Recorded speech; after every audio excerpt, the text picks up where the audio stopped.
The $8 in his pocket were all that stood between Jerome Caldwell and starvation.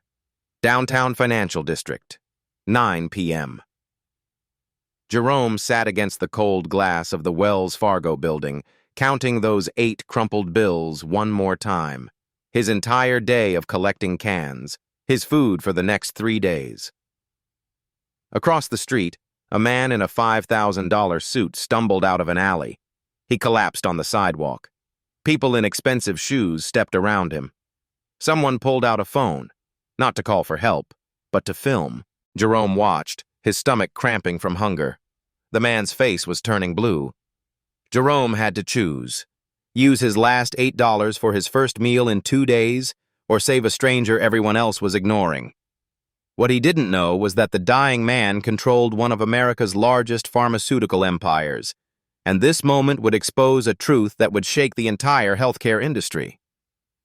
To understand why those $8 meant survival, you need to know Jerome's fall from grace. Jerome Caldwell wasn't always invisible. 5 years ago, he wore a different uniform. EMT blues instead of this worn military jacket. 10 years ago, he wore Army combat fatigues in Kandahar, saving lives as a medic under fire. The Bronze Star and Purple Heart were somewhere in a storage unit he'd lost when he couldn't pay the bill. But that was before the nightmares started. Before the flashbacks made it impossible to sleep. Before he lost his job because his hands shook too much during a trauma call, a kid who looked too much like the one he couldn't save in Afghanistan. The VA called it PTSD. They also said he needed an address to qualify for their treatment program. The cruel math of bureaucracy. Need treatment to function. Need to function to get housing. Need housing to get treatment. His wife Linda had understood. She'd waited through 3 deployments, sent care packages filled with his favorite cookies and pictures of their daughter Aisha. But cancer doesn't wait for anyone. She died while he was overseas, and he wasn't there to hold her hand. I wasn't there to say goodbye. Aisha was 26 now. 28, he corrected himself. He'd missed 2 more birthdays. She thought he was dead. Better that way. What would he tell her?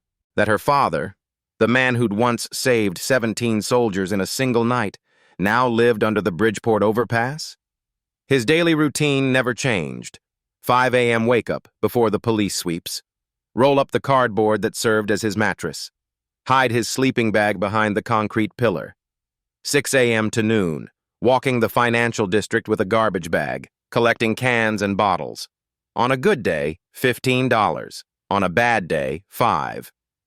Today was bad, just $8. Afternoons meant the public library. Not for the warmth, though that helped. Jerome read medical journals, staying current on emergency procedures. The knowledge was all he had left. His EMT textbook, water-damaged and held together with duct tape, never left his backpack. Next to it, his medic dog tags. He couldn't pawn them. They were proof he'd once mattered. Knowledge doesn't expire, he'd tell the younger homeless vets who sometimes asked why he bothered. When you're ready to climb out of this hole, you need something to climb with. He still treated people when he could, cleaned wounds with bottled water, taught people how to recognize overdose symptoms, showed them how to position someone who'd passed out. No supplies, just knowledge and hands that still remembered how to save lives even when they shook. The other homeless folks called him Doc. He never corrected them, though he wasn't a doctor. Just a medic who'd seen too much and couldn't forget any of it. 3 weeks ago, he'd saved enough quarters to call Aisha. Her voicemail broke him. "Hi, you've reached Aisha Caldwell, registered nurse at Presbyterian Hospital. I can't take your call right now, but..." He'd hung up. A registered nurse. She'd followed in his footsteps, and he hadn't been there to see it. Today was especially hard. He'd gone to the VA again, hoping something had changed.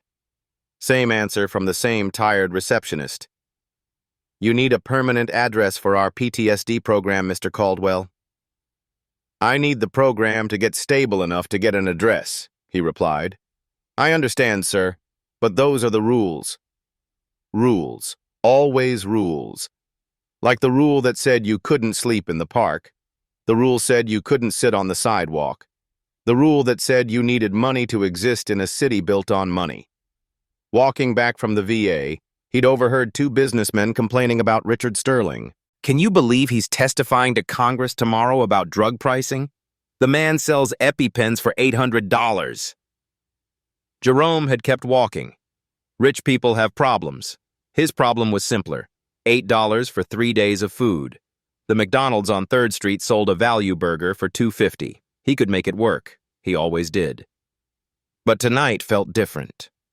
Maybe it was the cold front coming in.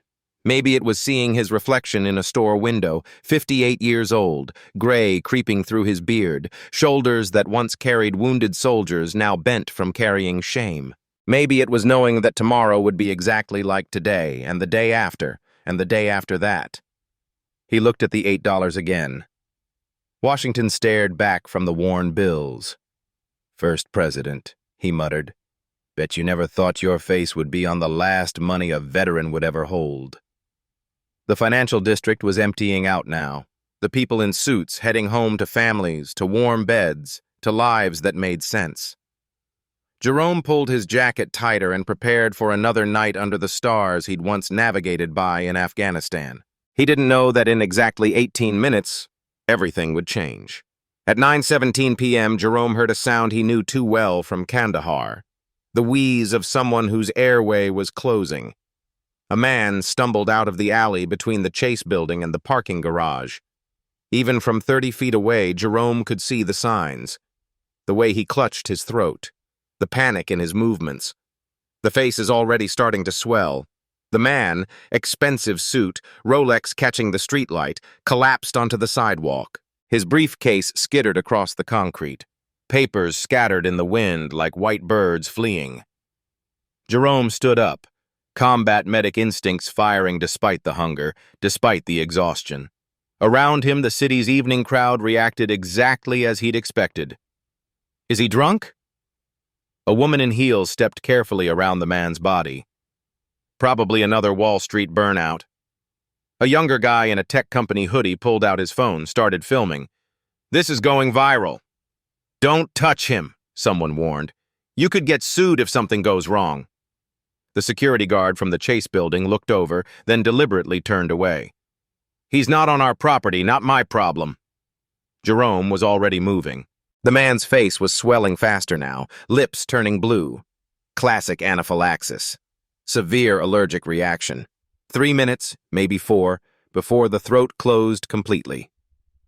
Jerome dropped to his knees beside the man, checked for medical alert jewelry. There, a bracelet on his right wrist. "Severe peanut allergy. Carry EpiPen." "Sir, can you hear me?" Jerome's hands moved automatically, checking pulse, rapid and thready. The man's eyes were wide with terror, unable to speak. Jerome searched the man's jacket pockets, found it. An EpiPen auto-injector. But it was cracked. Must have broken when he fell. The precious epinephrine leaked uselessly onto Jerome's hands. "No, no, no." Jerome looked up at the growing crowd. "Does anyone have an EpiPen? Benadryl? Anything?" People backed away. Someone muttered about not wanting to get involved. The man filming zoomed in closer. Think. Think. The Walgreens across the street, open until 10. Jerome checked his watch, 9:21. The man's breathing was getting shallower. Stridor, the high-pitched wheeze of a closing airway. 2 minutes, maximum. "Call 911, Jerome shouted at the crowd. "Already did," someone replied. "They want insurance information. Said it could be 15 minutes without it." 15 minutes. This man would be dead in 3. Jerome looked at the victim's face. Despite the swelling, he could see it, the raw terror of someone who knew they were dying. The same look he'd seen in Afghanistan, in emergency rooms, in too many places. But there, he'd had supplies. Here, he had nothing. No, not nothing. $8. The generic EpiPen at Walgreens cost $7.999 with tax. He'd seen the price last week when he'd been using their bathroom. I remembered thinking how insane it was that the same drug that cost $8 generic went for $800 branded. $8. His food for 3 days. His bus fare if his feet finally gave out. His everything. The man's eyes met Jerome's. In them, beyond the terror, Jerome saw something else. A father, maybe. Someone's husband. Someone's son. Just a human being who didn't want to die on a cold sidewalk while people filmed it. Jerome's stomach cramped, reminding him he hadn't eaten since yesterday morning at the soup kitchen. 3 days without food wouldn't kill him. He'd gone longer in Afghanistan, but this man had minutes. "Listen to me," Jerome said, leaning close to the man's ear. "I'm a medic. I'm going to get you medicine. You hang on." "That's an order, soldier." The man's eyes flickered. Understanding? Hope? It didn't matter. Jerome checked the man's position, recovery position, airway as open as possible. Grabbed the medical alert bracelet, held it up to the crowd. "This man is dying. When the EMTs come, show them this. Tell them anaphylactic shock, approximately 9:20 p.m. onset." "Where are you going?" someone asked. Jerome was already running, $8 clutched in his fist, dodging traffic across the street, the Walgreens sign glowing like a beacon. Behind him, he heard someone say, "That homeless guy just left him here." No, Jerome thought, his combat boots hitting the pavement in the rhythm he'd learned running between wounded soldiers. That homeless guy is doing what you won't. The automatic doors seemed to take forever to open. The security guard stepped forward, hand raised to stop him. Another barrier, another rule, another person who'd decided Jerome didn't belong. "No homeless! Someone's dying!" Jerome pushed past him. "I have money!" 1 minute, maybe less. The man's airways would be completely closed soon. After that, brain damage. Then death. Jerome ran toward the pharmacy counter, $8 crumpled in his outstretched hand. What happened in the next 4 minutes would later be studied in medical schools nationwide. Jerome hit the pharmacy counter at full speed, slamming his hands down so hard the pharmacist jumped back. She was young, maybe 25, with the cautious look of someone used to dealing with difficult customers after dark. "EpiPen, generic, now!" Jerome's voice carried the same command he'd used calling for medevac in Kandahar. "Sir, you need to calm down. Do you have a prescription?" "It's not for me!" Jerome pulled out the $8, smoothing the crumpled bills on the counter. "Man outside, anaphylactic shock. He's dying right now." The pharmacist's eyes went to the security guard approaching behind Jerome. "Sir, I can't just... Every second you waste, brain cells die."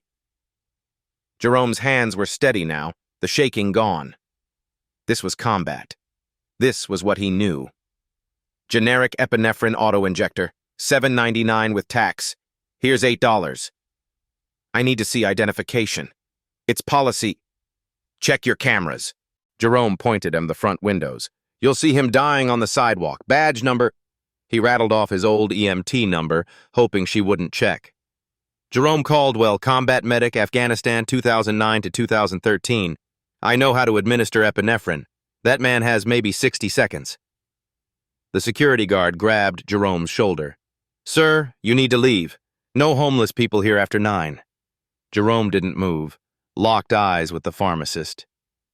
"You got into this job to help people. There's someone dying 30 feet from your door. Help me help him, please." Something shifted in her face. Maybe it was the desperation in Jerome's voice.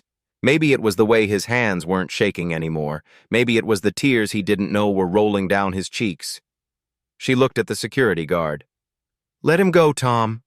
"But he's..." "Let him go." She turned, grabbed a box from the shelf behind her, scanned it. $7.99. Jerome slapped the $8 down. She rang it up, the receipt printing with agonizing slowness. 1 penny change clattered onto the counter.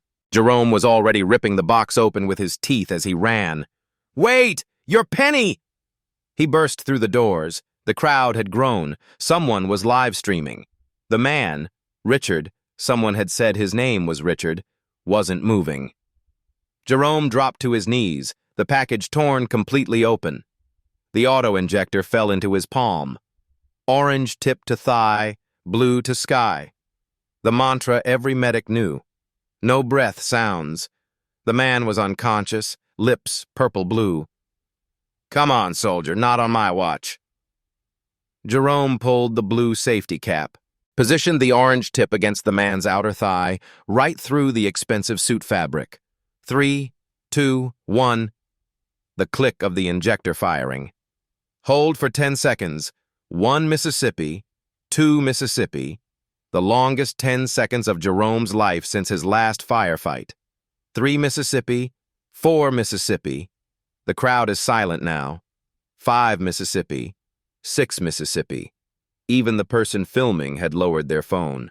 7 Mississippi, 8 Mississippi. Someone whispered a prayer. 9 Mississippi, 10 Mississippi. Jerome pulled the injector away, immediately positioning Richard in recovery. Checked for pulse. Still there. Weak, but there. Nothing. No breath. Jerome tilted Richard's head back, lifting his chin. Still nothing.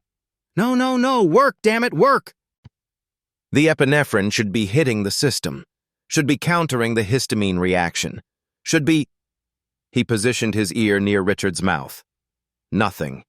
The crowd murmuring now, someone saying it was too late. "It's not too late," Jerome said loudly. "Never too late while there's a pulse." He rechecked Richard's positioning. Sometimes, with severe anaphylaxis, the first dose wasn't enough. But he didn't have a second dose. Just knowledge and hope. "Richard, listen to me," Jerome spoke directly into the man's ear.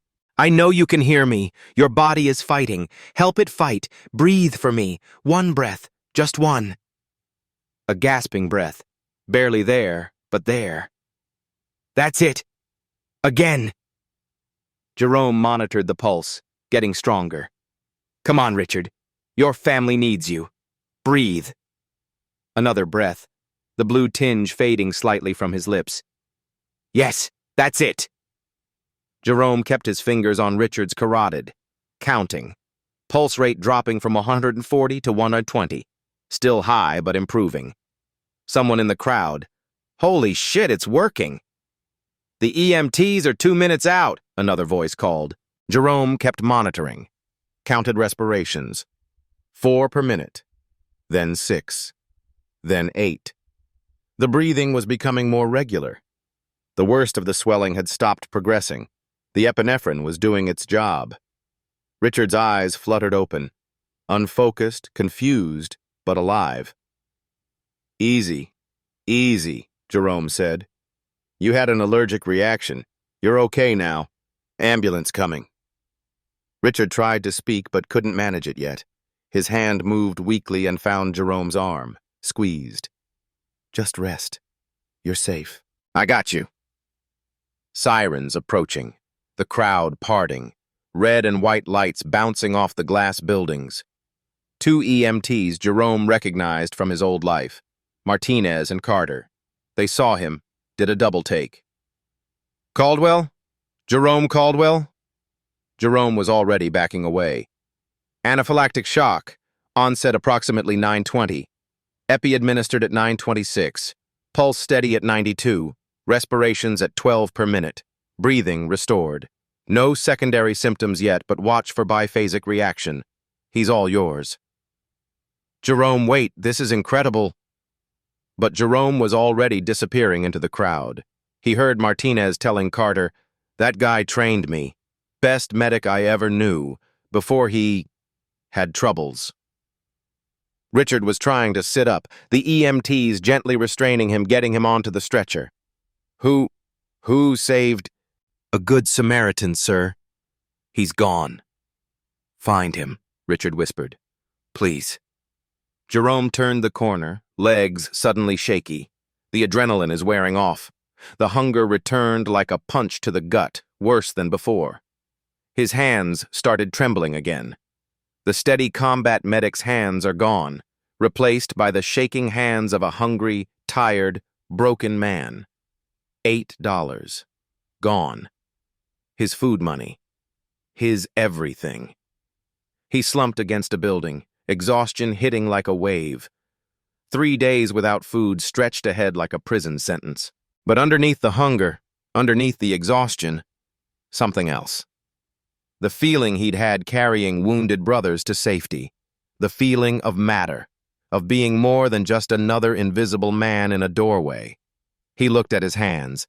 They'd stopped shaking completely during those 4 minutes. For those 4 minutes, he'd been who he used to be, who he was meant to be.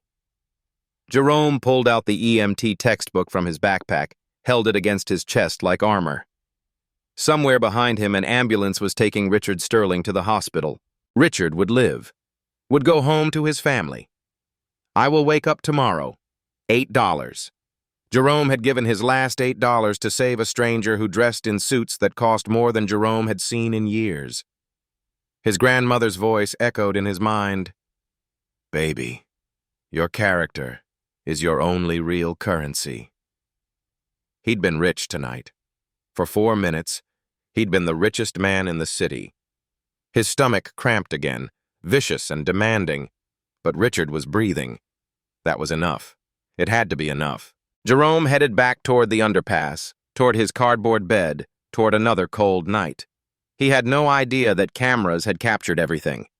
No idea that Richard Sterling wasn't just any businessman. No idea that those $8 were about to multiply into something that would change thousands of lives.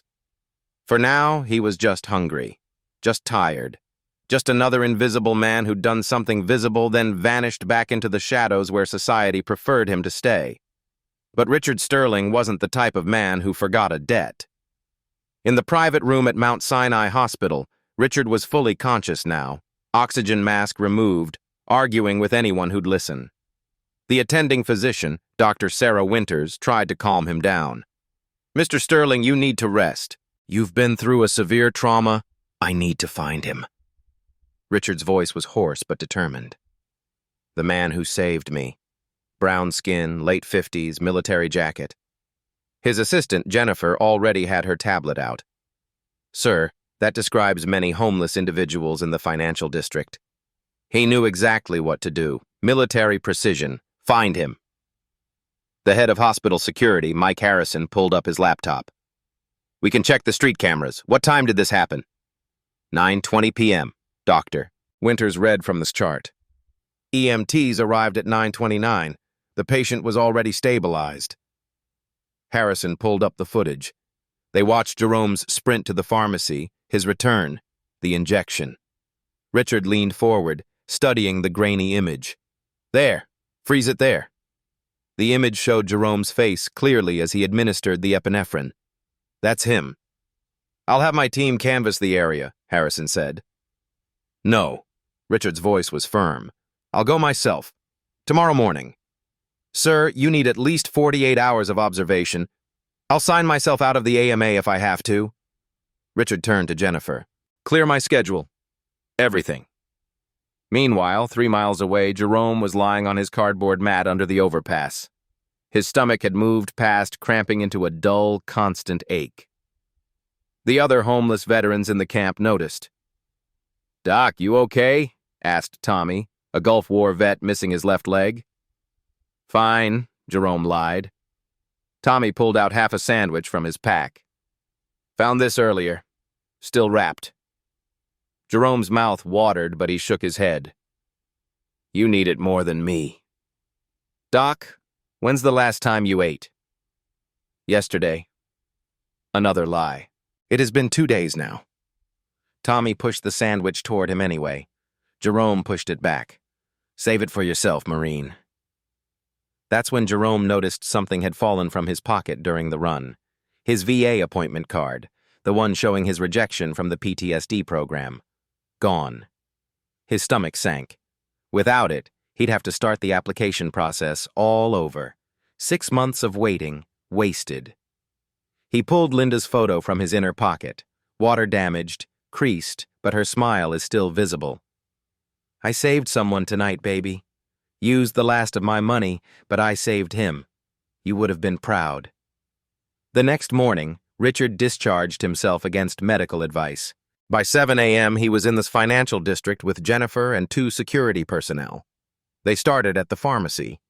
The young pharmacist from the night before was just ending her shift. The homeless veteran? Jerome? Yeah, he comes by sometimes. Never causes trouble, always polite. Where can I find him? She shrugged. The camps move around. Police sweeps, you know? Maybe try the underpass in Bridgeport? Richard's motorcade pulled up to the underpass at 8 a.m. The homeless scattered, thinking it was a police raid. But Richard stepped out alone, hands visible, moving slowly. I'm looking for Jerome Caldwell, he called out. I just want to thank him. Silence. Then Tommy rolled forward in his wheelchair. Why are you looking for Doc? He saved my life last night. I want to thank him. Maybe help him. Doc, don't need your money, rich man. Then what does he need? Tommy studied Richard for a long moment. Respect, treatment, a reason to hope. Can you give him that?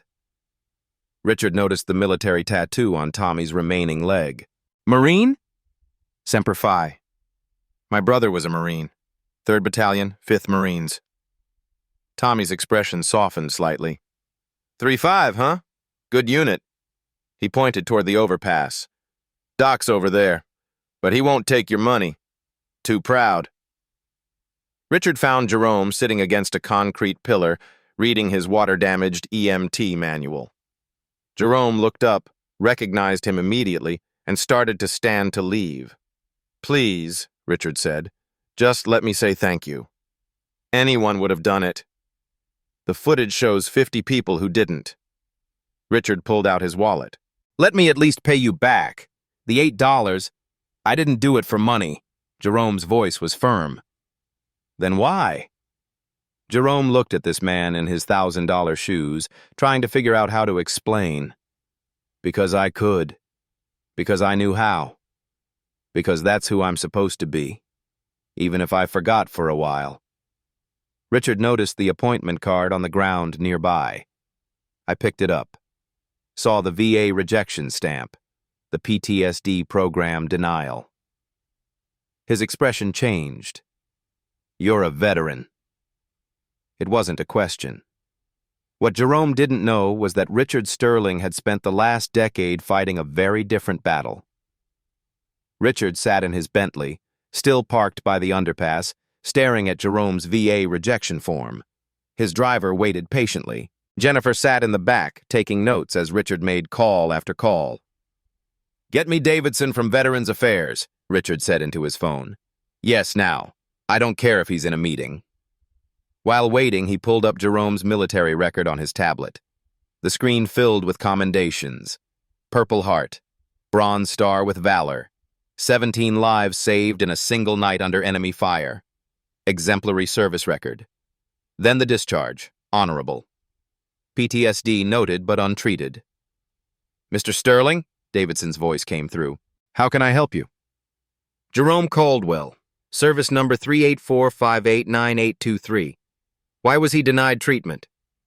Sir, I can't discuss individual cases. He's homeless because of your bureaucracy. This man saved 17 soldiers. Last night, he saved me. The rules require a permanent address. Richard hung up, turned to Jennifer. How much does our company make from a single EpiPen? Sir? How much? The branded version retails for $800. Our profit margin is approximately $740 per unit. Richard stared out at the underpass where Jerome had disappeared. He bought the generic for $8.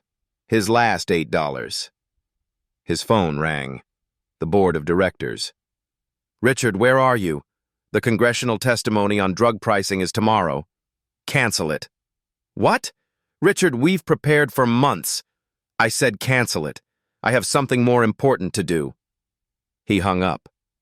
I looked at Jennifer. Set up a press conference for tomorrow morning, 9 a.m. Regarding what, sir? The truth. Meanwhile, Jerome was at the public library trying to stay awake. The hunger was making him dizzy now. 3 days without real food. He'd drunk water from the bathroom tap, but water doesn't fill an empty stomach. He overheard 2 people at the computers next to him. Did you see that video from last night? A homeless guy saved some rich dude? Yeah, it's gone viral. 3 million views already. They're trying to identify the homeless guy. Some news stations are offering rewards. Jerome pulled his jacket hood up, sank lower in his chair. He didn't want attention. Attention meant questions. Questions meant explaining his failures. He just wanted to disappear. That afternoon, police swept the underpass camp. Jerome returned to find his cardboard mat in a dumpster, his sleeping bag gone, everything scattered. Tommy rolled up. Doc, something big is happening. Suits everywhere asking about you. Real suits, like government suits. I didn't do anything wrong. Nobody said you did. They say that Sterling guy, he's some big shot CEO, pharmaceutical company, make those expensive drugs. Jerome's stomach dropped. Of course. Save a rich man, get attention, get problems. Story of his life. Doc, maybe this is good. Nothing good comes from rich people noticing you exist, Jerome said quietly.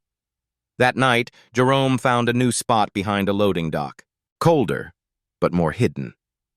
He curled up, trying to ignore the hunger that had moved beyond pain into a strange floating sensation. He didn't see the black SUV circling the area, didn't know Richard Sterling had hired 3 private investigation firms, didn't know his military photo was being distributed to every shelter, every food bank, every place homeless veterans might go. And he definitely didn't know that in 12 hours his face would be on every news channel in America. The man Jerome saved for $8 was about to shake the entire pharmaceutical industry.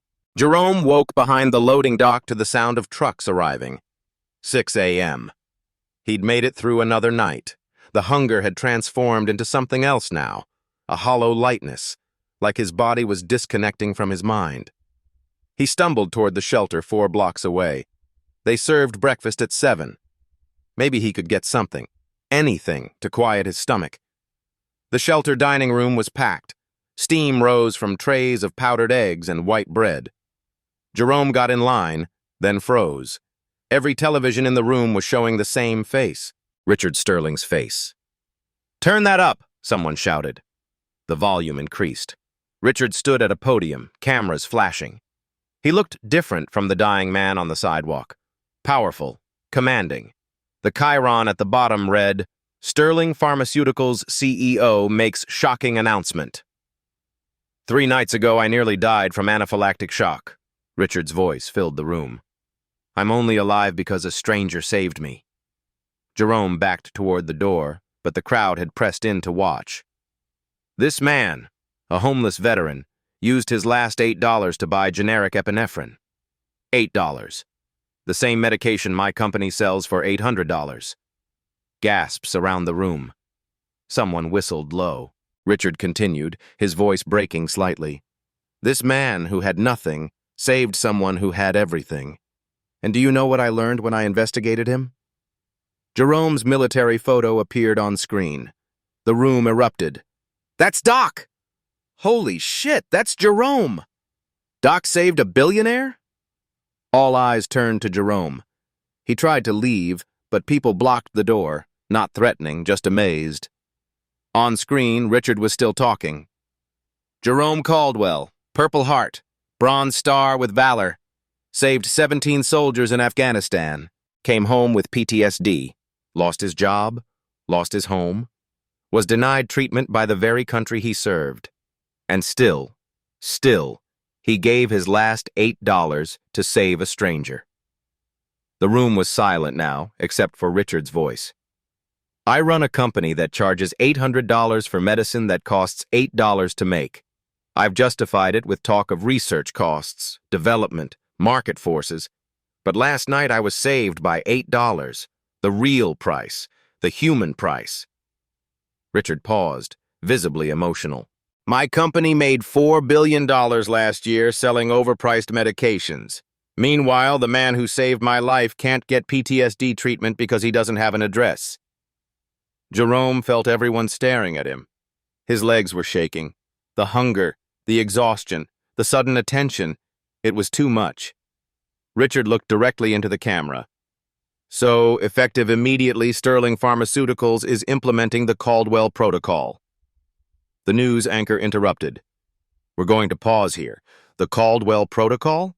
Can someone explain? Richard's voice cut back in.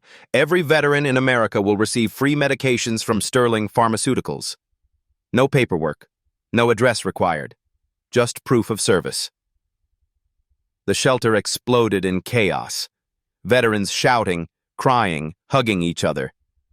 But that's not all, Richard continued. We're funding 100 PTSD treatment centers specifically designed for homeless veterans. No address required, no bureaucracy, just help. Someone grabbed Jerome's arm. Doc, he's talking about you! You did this! Any life-saving medication will now be available at cost to anyone who can't afford it, Richard was saying. The $8 price, the real price, the Jerome Caldwell price. The news switched to a financial analyst. This is unprecedented. Sterling's stock is plummeting. Other pharmaceutical CEOs are calling emergency meetings. Another channel showed protesters outside Sterling headquarters, but they were supporting Richard. Signs read, $8 saved a life, and honor Jerome Caldwell. Jerome couldn't breathe. The room was spinning. Furthermore, Richard's voice cut through again, I'm personally searching for Jerome Caldwell. This man saved my life. I intend to save him. Jerome's photo appeared again, this time with a number below it. If you know where Jerome Caldwell is, please call. He's right here, someone shouted. Before Jerome could move, 3 men in suits entered the shelter. Not the police. Private security. One of them spoke into his phone. We found him. Yes, sir. The shelter on Madison. Jerome tried to stand but stumbled. 3 days without food, the stress, the shock. His body was failing. Someone caught him before he fell. Easy, Doc. Easy. One of the suited men approached carefully, hands visible. Mr. Caldwell, Mr. Sterling would like to speak with you. I can't. Jerome's voice was barely a whisper. He's waiting outside, sir. He says he owes you a debt that can't be calculated in dollars. The room parted as Jerome was helped toward the door. Outside, a black Bentley waited. Richard Sterling stood beside it, no longer the dying man on the sidewalk, but still the man whose life Jerome had saved. Their eyes met. Hello, Jerome, Richard said softly. I've been looking for you. I didn't want... I know. But sometimes what we want and what needs to happen are different things. Richard stepped closer. You saved my life with $8. Now let me return the favor. Please. Behind them, every phone in the shelter was recording. Within minutes, the video would go viral, the billionaire and the homeless veteran standing face to face, while America watched. The $8 miracle had become a revolution. But Richard Sterling's debt wasn't just about money, it was about redemption. Richard guided Jerome to a small coffee shop across from the shelter. Not the Bentley, not some fancy restaurant, just a quiet place with worn vinyl booths and coffee that cost $1.50. You need to eat, Richard said, ordering toast, eggs, and orange juice. Please, let me at least do this. Jerome's hands shook as he ate slowly, his shrunken stomach protesting even small bites. Richard waited patiently, sliding documents across the table only after Jerome had managed half the meal. I'm offering you a position, Richard said quietly. Director of Veteran Services, Sterling Foundation. $150,000 salary, full benefits, housing included. Jerome's hand stopped halfway to his mouth. I'm homeless. I have PTSD. I'm broken. You're experienced. You understand what veterans need because you've lived it. Jerome pushed the papers back. I haven't seen my daughter in 2 years. I can't even take care of myself. How am I supposed to... Your daughter knows, Richard interrupted gently. Aisha. She saw the news. He pulled out his phone, showed Jerome a video. Aisha's face filled the screen, tears streaming down her cheeks. She was wearing scrubs, Presbyterian Hospital visible on the badge. "Dad, please come home," her recorded voice shook. "I never thought you were dead. I knew you were hurting. I became a nurse because of you, because you taught me that helping people matters more than anything. Please let me help you heal." Jerome broke completely, sobbing like he hadn't since Linda died. Richard didn't move, didn't speak, just let the man who'd saved his life fall apart in a booth while morning commuters bought their coffee. When Jerome finally looked up, Richard's own eyes were wet. "My brother was a veteran," Richard said quietly. "Tommy. 3 tours in Iraq. Came home different. We all saw it but didn't know what to do. I was too busy building my company, making money, being important." He paused. "Tommy killed himself 4 years ago. Left a note that said he couldn't find a reason to stay." The coffee shop seemed to fade around them. "I've made billions keeping medicine from people who need it," Richard continued. "Justified it with spreadsheets and profit margins. But you, with nothing, you gave everything. You gave me what I denied Tommy. A chance. I just did what I should have done. What we all should do." Richard leaned forward.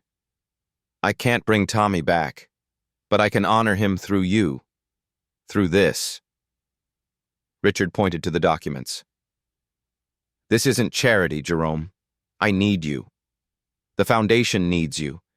Those 100 treatment centers, they need someone who understands. Someone who's been in the underpass and in combat. Someone who knows what it's like to have the system fail you. I don't know if I can. You saved my life in 4 minutes with $8 and pure instinct. Imagine what you can do with real resources." Jerome's hands touched the papers. "First, I need treatment myself. Already arranged.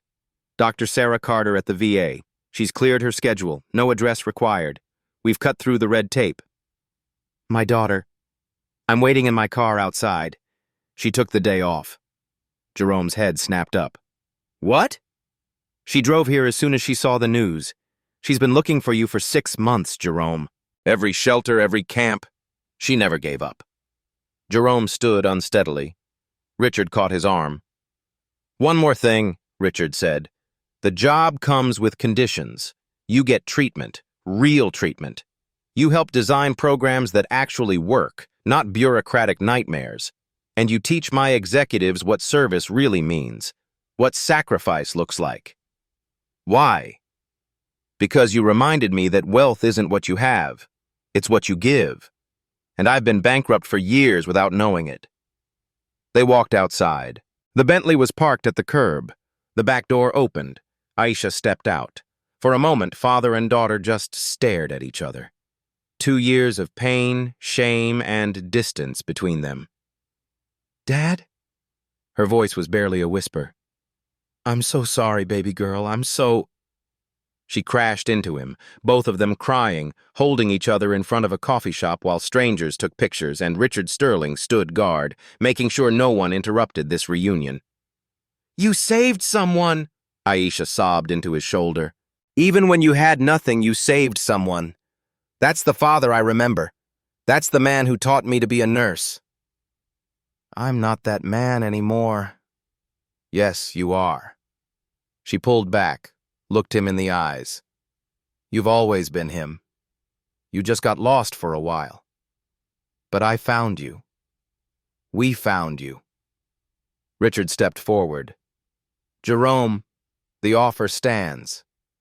But more than that, you're not alone anymore. None of us are." Jerome looked at his daughter, at Richard, at the papers offering him a salary he'd never dreamed of. But more than money, offering him purpose, offering him a way to matter again. "The other veterans," Jerome said finally, "the ones still under the bridges, they get help too?" "Every single one we can reach." "And the medications, truly free, no hidden costs?" $8 started this. We keep it simple. We keep it human." Jerome took the pen Richard offered. His hand was steady as he signed. "Welcome to Sterling Foundation," Richard said. "Director Caldwell." But Jerome wasn't listening. He was holding his daughter, who was whispering over and over, "I'm so proud of you, Dad. So proud." The $8 miracle had become a second chance. 1 year later, the $8 miracle had multiplied beyond imagination. Jerome stood at the podium in Congress, addressing the Veterans Affairs Committee. Clean-shaven, steady hands, wearing a suit that fit. The man who'd once been invisible now commanded the room's attention. "Senators, last year 50,000 veterans received free medications through the Caldwell Protocol. Not a single one was asked for an address. Not one was turned away." Behind him, a presentation showed the numbers. 50,000 veterans. $10 million in medications. Zero bureaucracy. "Mr. Caldwell," Senator Patricia Hayes leaned forward, "critics say this program is unsustainable." Jerome clicked to the next slide. "With respect, Senator, what's unsustainable is having 22 veterans commit suicide every day. The Caldwell Protocol has helped reduce that number by 30% in participating cities." The room fell silent. 6 months earlier, Jerome had been sleeping on cardboard. Now, he lives in a modest 2-bedroom apartment in Queens. The walls were covered not with medals, but with letters, hundreds of them. "Dear Mr. Caldwell, your program saved my husband." "Jerome, because of you, I got my medication and kept my job. Doc, I'm writing this from my new apartment. First roof over my head in 3 years." His EMT certification had been reinstated with honors. Twice a week, he taught trauma response at the Sterling Foundation centers. His students, corporate executives required to understand the reality of emergency medicine, and veterans retraining for civilian medical careers. "Pressure stops bleeding," Jerome demonstrated on a mannequin while 5 executives in rolled-up sleeves watched. "But presence stops panic. You can't save someone if you see them as less than human." Richard Sterling was there, taking notes like a student. Their monthly tradition. The Sterling Centers had become more than treatment facilities. They were communities. The Bridgeport location, built where Jerome's underpass camp used to be, served 300 veterans daily. Medical care, mental health services, job training, and something more precious: dignity. Tommy, the Marine who'd lost his leg, now worked there as a peer counselor. "Doc taught us something," he'd tell new arrivals. "You're not broken. You're just bent. And bent things can be straightened." The ripple effects reached beyond veterans. Other pharmaceutical companies, facing public pressure and plummeting stock prices, had followed Sterling's lead. Generic pricing for those in need became industry standard. The Caldwell Standard, financial magazines called it, though they'd initially predicted Sterling Pharmaceuticals would collapse. Instead, something unexpected happened. Sterling's profits dropped initially, yes, but their reputation soared. Doctors prescribed Sterling products preferentially. Consumers chose them over competitors. Within 8 months, they'd recovered their losses through volume and loyalty. "Turns out," Richard told a Harvard Business School assembly, "doing the right thing is good business. Jerome Caldwell taught me that with $8. The transformation was documented everywhere. 60 Minutes ran a special, The $8 Revolution. Jerome and Richard were interviewed together, the billionaire and the formerly homeless veteran now partners in reshaping American healthcare. "Did you ever imagine this?" Leslie Stahl asked Jerome. "I just wanted to eat that night," Jerome replied honestly. "But my grandmother always said, 'Your character is your only real currency.' Turns out she was right." The program showed Jerome training new veteran medics. Many were homeless themselves just months before. Now they wore Sterling Foundation uniforms, learning to save lives like Jerome had saved Richard's. "Remember," Jerome told his class, "expensive equipment is nice, but knowledge and compassion cost nothing and save everything." Aisha often joined him, teaching alongside her father. Their relationship, fractured by war and trauma, had healed into something stronger. She'd even convinced him to speak at her hospital about PTSD. The enemy isn't the trauma, Jerome told a room of doctors. It's the isolation, the shame, the system that says you need an address to deserve help. The numbers kept growing. 100 treatment centers became 200. The Caldwell Protocol expanded to include all essential medications, not just emergency ones. 5,000 veterans found employment through the program.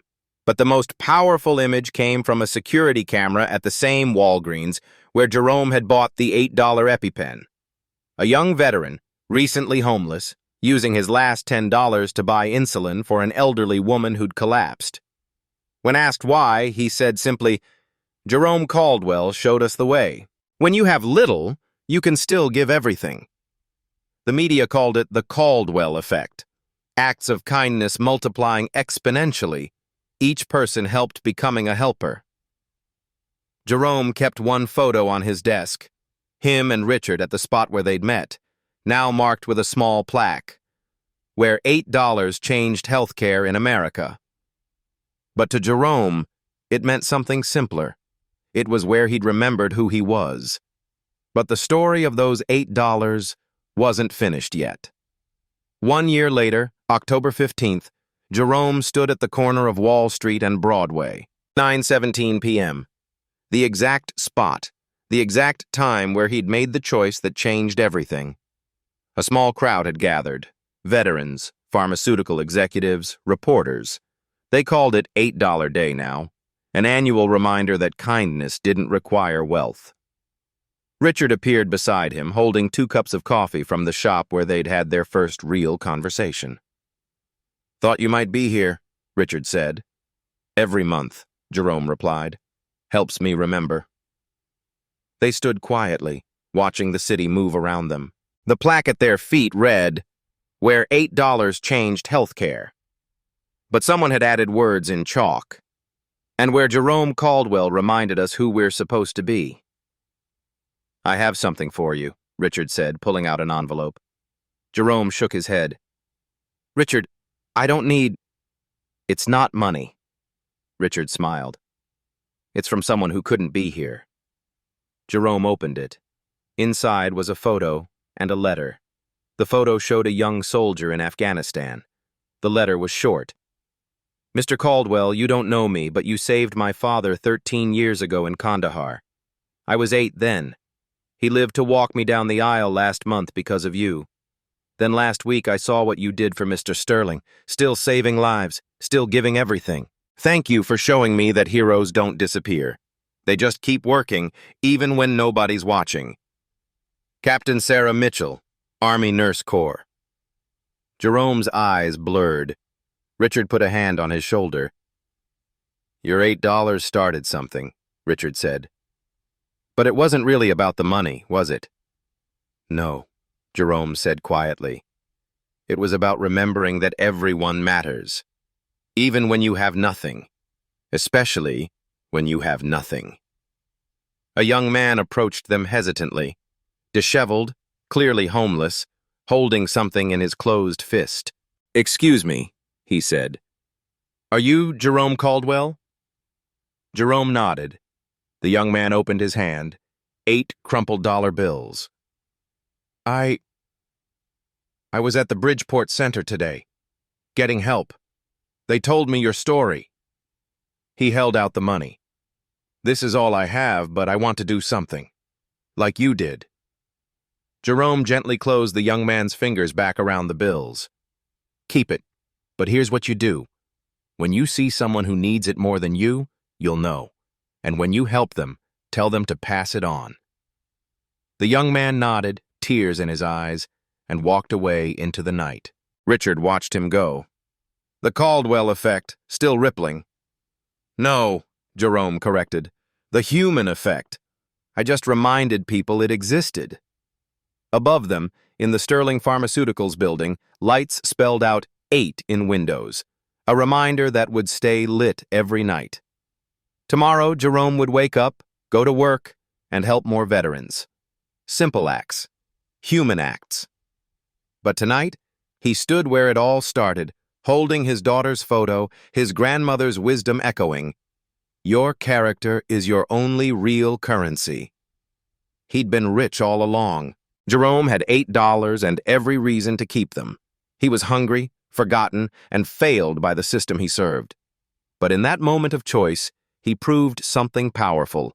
Your worth isn't measured by what you have, but by what you're willing to give. Right now, 40,000 veterans sleep on American streets. Each one has a story, a name, a family they might have lost. They're not statistics. They're Jerome before those $8. You don't need to be rich to make a difference. You don't need to be powerful to save a life.